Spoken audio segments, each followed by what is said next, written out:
In this video, I'm going to answer the most frequently asked questions by beginner real estate investors. So if you are new to real estate investing, you'll definitely want to watch this because I will probably be answering some of the burning questions in your head. The way I went about this is I Googled basically frequently asked questions by beginner real estate investors, and I saw what came up by the AI. I also went to usnews.com and looked at what questions that buyers commonly asked real estate agents. I also went on to Bigger Pockets forums and looked through all the posts to see what questions are coming up pretty frequently. So the very first question that I saw that came up a lot was, how much money do I need to start investing into real estate? Now this depends if you are buying a house to live in and do a house hack where you live in one room and rent out the other bedrooms, or if you're going to buy a house as an investment property and basically have people live at the house while you're living somewhere else. So if you live at the house, the advantage of that is it allows you to put a lower down payment. Even though you're renting out the other bedrooms, you're allowed to put get in for a lot lower down payment. You only need 3 to 3.5% down for a house that you live in. So basically, if you're buying a $300,000 property and you put a 3% down, you only need $9,000 to put as a down payment. Now, there will be other costs associated with buying a property called closing costs. And closing costs are typically between 2 to 5% of the total loan value. Let's say you're buying a $300,000 house and you're only putting 3% down. Most of that property is financed. So you take $300,000, multiply that by 2%, that's about $6,000, up to a max of 5%. So that's a maximum of $15,000. And that's what your closing cost range will be. It will be between $6,000 to $15,000. Again, it's 2% to 5% of the total cost. Now, what's cool about closing costs is a lot of times you can negotiate with the seller to have the seller cover some, half, or all of those closing costs for you. So I've definitely bought properties where actually a majority of the closing costs was covered by the seller themselves. But to be really safe, what I recommend doing is put aside $10,000 to $15,000 to be used towards closing costs, repairs that you need to make after you buy the property, and just furniture and miscellaneous expenses. So let's say you're buying a house to live in and it's $300,000. I would add up the $9,000 down payment, and then I would say $10,000 for closing costs and another $5,000 for furniture. So $9,000 plus $10,000 plus $5,000, that's a total of $24,000 that you will need to have before you buy that first $300,000 property. Now, let's say you buy the house as an investment and you do not live at the property. In that case, typically you need to put a 20% down. There are some lenders out there who will allow you a 15% down, but most lenders will want you to put a 20% down payment. So 20% down on a $300,000 property is $60,000. And again, budget that extra $10,000 to $15,000 for repair costs, closing costs, etc. That brings you to $75,000. $60,000 plus $15,000 is $75,000 to buy a $300,000 property. So that's pretty much what you need to have before getting started. Yes, real estate is very capital intensive, and there's not really a great way to get around that. There's something called owner financing where you have the seller cover some of the down payment, but it's not super common to be able to find a seller who's willing to work with that. You definitely have to do a lot of work to find sellers that are willing to do owner financing. So a lot of times you want to have a very high income job or a pretty steady W-2 job so that you can save up that $60,000, $75,000 to put a down payment on that first rental, unless you do a house hack, of course. A lot of people get in by just starting out with a house hack, so it allows them to get in earlier. So that's always an option as well. Now, the second most common question is, do you need a license to invest into real estate? The answer to this, generally speaking, is no. The license that most people are talking about is a real estate agent license or a realtor license. Now, a realtor license, you only need that if you're going to be helping other people buy and sell properties. But if you are buying and selling properties, you do not need a license to do that. Now, a real estate license, a real estate agent license will help you save commission costs, but generally speaking, it's not really worth it because you want to find a realtor who can kind of back you up on the sale of the property, to be kind of that middleman to help you negotiate the deal. And if you do it yourself, there basically is nobody on your side to help you negotiate the deal. So I always recommend hiring a realtor. Don't go for that real estate agent license unless you really want to become a real estate agent and have that become like your main source of income. And most people don't want to do that. However, there is one caveat to this, and that is some cities will actually ask you to own a business license for renting out your property. So one out of the 4 cities that I invest in, it requires me to have a business license. It's a very small cost. I think it was, for 5 properties, I think it was only like $100 a year. And that allowed me to do multiple leases, to be perfectly legitimate and renting out each individual bedroom to college students, which is what I do. And so that's one license that I had to get. Now, most cities will not have that type of license, but they might have something called a rental registration, where you have to pay to register your rental with the city. Now, that's not a license per se, but it's a registration fee that they will charge for you to be able to rent out your rooms or your house. Now, the next common question on the internet is, can you invest in real estate if you have bad credit? The answer is generally yes. If your credit is 500 to 580 or more, you can use something called an FHA loan, which allows you to buy a house even if you have a low credit score. Now, if you are a veteran, you also have another way to buy a house using something called a VA loan. VA loans are very useful because you can put a 0% down on a property, and technically there is no minimum credit score required, but you do have to be a veteran and have served in the military. So that's not an option for everyone.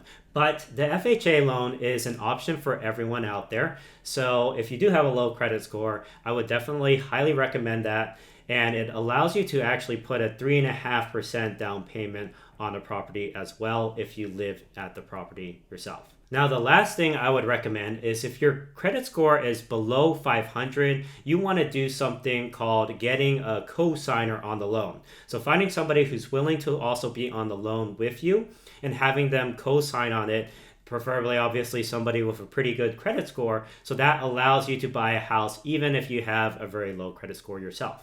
Now, the fourth question that people ask is, how do I find my very first rental property? Now, there's a couple ways to approach this. The first thing I would say is, and I would recommend, is always invest in a market that's familiar to you.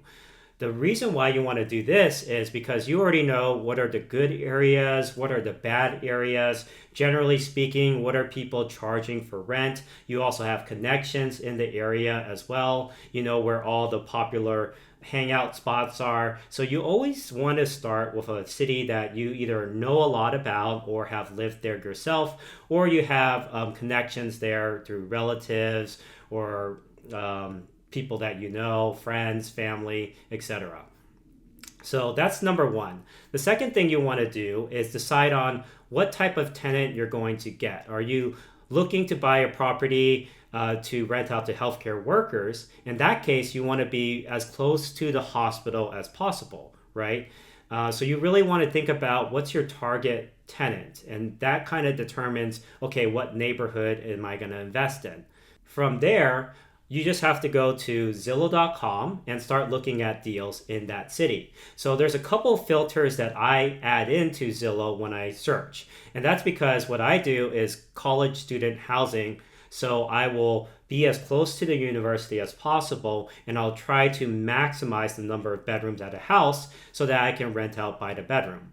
And so to do this, I go to Zillow and I set up a couple filters. I'll look for houses and I'll look for multifamily properties. So usually I rent out single family homes, but I also rent out duplexes, triplexes, quadruplexes, but I really want to stick with those types of homes. I don't really do mobile home parks or anything like that, right? So that's why I set up those filters. The second thing I want to do is I want to look for houses that are 3 bedrooms or more, or 1.5 bathrooms or more.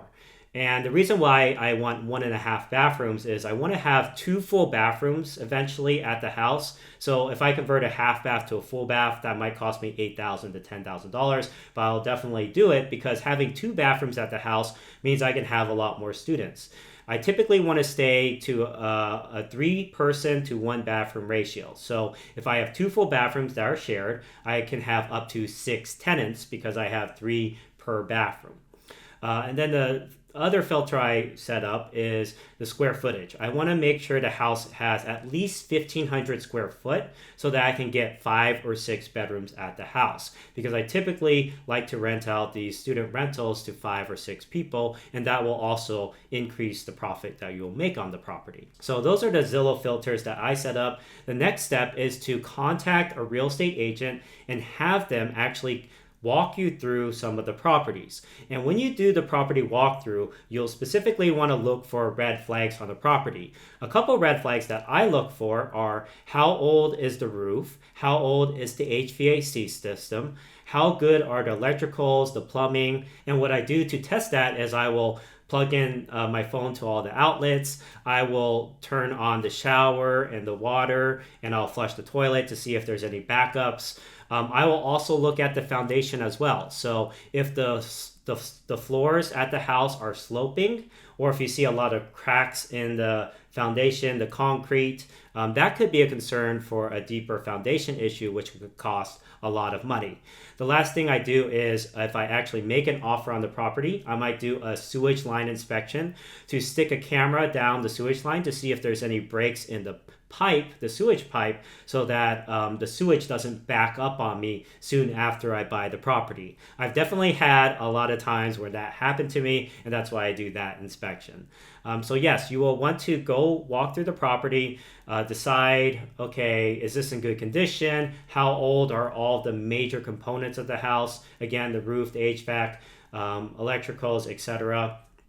And then you can put an offer on the property. Okay, the 5th and final question is, what should I look for in a rental property location? So as I mentioned earlier, the first step for this is figuring out what type of tenant you're going to be renting to. Because I rent to college students and healthcare workers, I like to be very close to the college as well as very close to the local hospitals.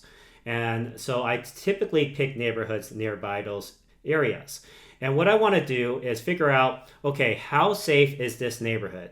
Now, there's different classes of neighborhoods. There's A, B, C, D, and D, for example, means that the neighborhood has a lot of crime. It has low-income residents. It's generally a lot more trash thrown around and not well kept, older houses that are in disrepair. So you generally want to stay away from Class D neighborhoods. Now, you don't always want to do Class A neighborhoods because sometimes those will be very expensive properties and it's going to be out of your budget. It's going to be very hard to make cash flow or profit on those properties just because the price of the properties are super high. For example, San Francisco might have properties that are super expensive that are not affordable and you're not going to make any profit on it. So a lot of times I kind of go for like Class B properties, which are generally in good condition, not too old, and generally very safe to stay in, very low crime rates. There is a site that you can go to called crimegrade.org. That's a really good site for giving you a heat map of what are some of the safest areas and what are the unsafe areas. Generally speaking, unsafe areas are in dark red and really safe areas are in dark green. And then yellow areas are kind of in between. So go ahead and try out that resource. It's a really good place to figure out what are the safe neighborhoods in a particular city. The other thing you can do is either ask your realtor or ask some locals in the area, what are some of the neighborhoods that you would raise a family in. So I usually start there. And then finally, the last question you have to ask is it affordable? Because you need to buy a property that's affordable so that you can make that cash flow. So you want to figure out what's your rental income, what's my mortgage payment based off of the price that I'm going to buy this property at, and then is there any money left over after that? Typically, if you do what I do, which is student housing, and you rent out each bedroom, you usually can rent out each bedroom for $600 to $700 a month. It just depends on the city, of course. And if you're renting out $700 a month times 6 bedrooms, that could be like $4,200 in rental income, which means that your mortgage payment could be like $2,000, $2,500 to make a very, very good cash flow on that property. So that's what I do. I hope I answered a lot of burning questions that you had in this video. And please remember to give it a thumbs up, subscribe, and share it with your friends who are struggling with getting started in real estate investing so it can help a lot of other people. Thanks again for watching, and I'll see you in the next video.